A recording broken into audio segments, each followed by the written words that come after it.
दोस्तों, शब्द वो है जो किसी को भी तीखे तीर से भी गहरे घाव दे सकता है, तो किसी दुखी हृदय के लिए मरहम भी बन सकता है। शब्द वो है जिसे अगर सोच समझ कर ना बोले जाएं तो ये बवाल मचा सकते हैं। शब्द में कितनी शक्ति होती है यह कुरुक्षेत्र में लड़ा गया महाभारत के युद्ध से सिद्ध हो चुका है। द्रौपदी के तीखे और व्यंग्यात्मक शब्दों का ही तो कमाल था जिसने महाभारत जैसे युद्ध रच डाले। किसी ने कितना सच कहा है कि घायल नहीं था मैं किसी तीरों कमान से, वो शब्द बेरहम था जो निकला जुबान से।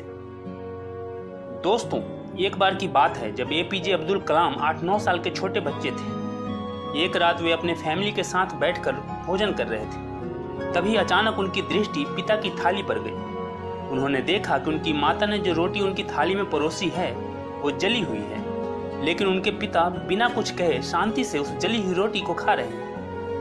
उनकी माता ने जब जली हुई रोटी के लिए उनके पिता से क्षमा मांगी तो वे हंसते हुए बोले कि कोई बात नहीं, मुझे तो जली हुई रोटियां पसंद है। यह बात सुनकर छोटे अब्दुल कलाम को बहुत आश्चर्य हुआ। बाद में उन्होंने अपने पिता से पूछा कि क्या सच में उन्हें जली हुई रोटियां पसंद है, तो उनके पिता ने जवाब दिया कि एक जली हुई रोटी किसी का कुछ नहीं बिगाड़ सकती, लेकिन क्रोध में बोले गए जले हुए शब्द बहुत कुछ बिगाड़ सकते हैं। दोस्तों, ये सच है। हम क्रोध में, गुस्से में कुछ ऐसे शब्द बोल देते हैं जो सामने वाले के दिल में एक कील की तरह चुभ जाते हैं। जब हम गुस्सा करते हैं तो कुछ ऐसे वर्ड बोल देते हैं जो बिल्कुल उस लकड़ी पर ठोके गए कील की तरह होते हैं, जिसे अगर निकाल भी देते हैं तो भी उसके छेद, उसके निशान, उसके घाव हमेशा बने रहते हैं। दोस्तों, मेडिकल साइंस ने इसे प्रूव कर दिया है कि जब आप गुस्सा करते हैं तब आप अपने शरीर में जहर घोल रहे होते हैं। यह न केवल आपके स्वास्थ्य के लिए नुकसानदेह है बल्कि आपके रिश्ते को, आपके रिलेशनशिप को भी तहस नहस कर देता है। दोस्तों, थॉमस अल्वा एडिसन जब प्राइमरी स्कूल में पढ़ते थे तब एक दिन उनके टीचर ने उन्हें एक लिफाफा दिया और कहा कि इसे ले जाकर अपनी माँ को दे देना। थॉमस घर पहुंचे और अपनी माँ को वो लिफाफा देते हुए कहा कि टीचर ने यह आपके लिए भेजा है। माँ ने लिफाफा खोला और उसमें जो कागज था उसे हाथ में लेकर पढ़ने लगी। पढ़ते पढ़ते उनकी आंखों से आंसू बहने लगे। थॉमस ने माँ से पूछा कि इसमें क्या लिखा है माँ, जिसे पढ़कर तुम रोने लगी? माँ ने आंसू पोंछते हुए कहा, इसमें लिखा है कि आपका बेटा बहुत होशियार है और हमारा स्कूल नीचे स्तर का है।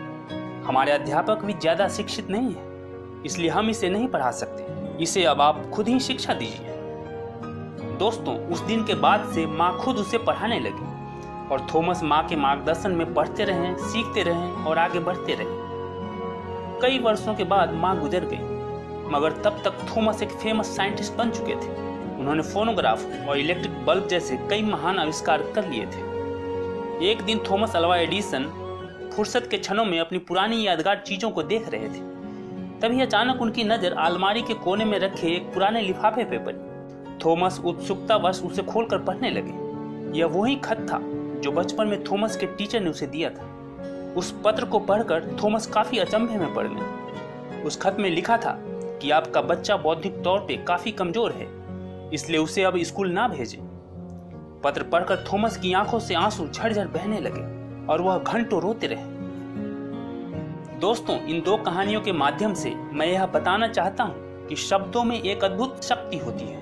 इस शक्ति का उपयोग हमें संभल कर करना चाहिए। हमारे द्वारा कहे गए जले व कटु शब्द किसी को भी आहत कर सकते हैं, दिलों पर ऐसे जख्म, ऐसे घाव पैदा कर सकते हैं जिसे भरने में वर्षों लग जाते हैं। एक गलत शब्द लोगों में दूरियां पैदा कर देता है या संबंधों में दरार डाल देता है और जिंदगी को तहस नहस कर देता है। वहीं दूसरी तरफ सही शब्दों का उपयोग करके आप किसी के मुरझाए चेहरे पे मुस्कान ला सकते हैं, किसी को प्रेरित कर सकते हैं, किसी की पूरी जिंदगी बदल सकते हैं। इतनी शक्ति होती है इसमें।